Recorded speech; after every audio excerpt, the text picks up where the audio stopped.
Adobe Photoshop CS2, CS3 ou CS4.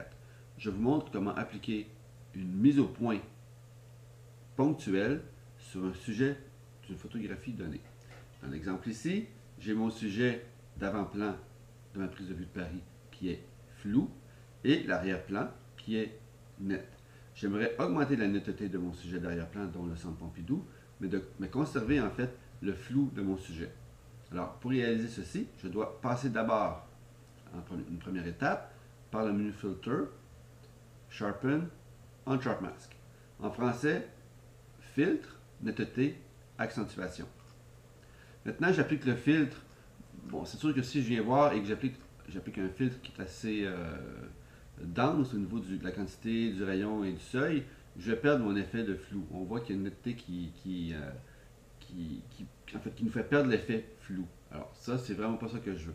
Alors par contre, la netteté que je crée pour mon centre Pompidou, si en plus je suis à 1.5 qui est le minimum requis pour le radius, j'ai quelque chose qui est vraiment intéressant pour le résultat. Alors maintenant, je l'applique pour l'ensemble de l'image. Première étape. La deuxième étape, menu Edit, Fade on Sharp Mask, ou réduire l'effet accentuation en français. Par contre, ce qui est intéressant ici, c'est que tous les filtres que vous utilisez, en fait le dernier filtre, le titre va apparaître ici, donc vous pouvez faire un fade de tous les filtres utilisés. Par après, vous choisissez l'opacité à 0. Dans ce cas-ci, j'ai mon filtre appliqué, mais le filtre qui est par-dessus l'image est comme remis à 0%. Donc, pas apparent, une fois que je vais avoir cliqué le fameux OK.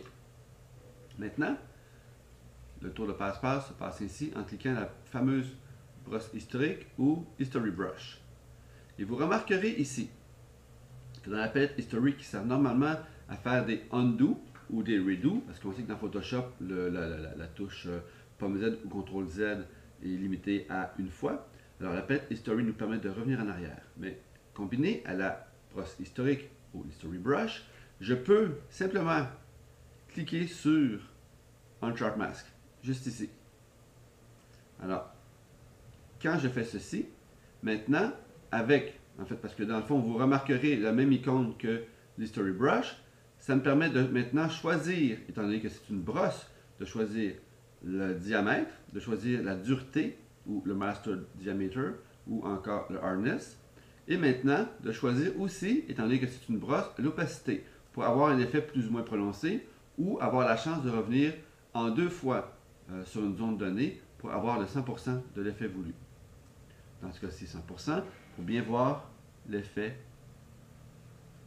Et comme j'ai une dureté moyenne, je peux passer proche du sujet et je ne mettrai jamais l'objet qui est le personnage ici net par rapport à l'arrière-plan que je veux avec plus d'effet de netteté appliqué précédemment.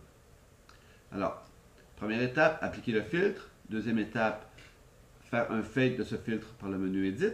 Troisième étape, utiliser la brosse historique en cochant le bon filtre dans la section History de votre palette historique. C'est à votre tour d'essayer.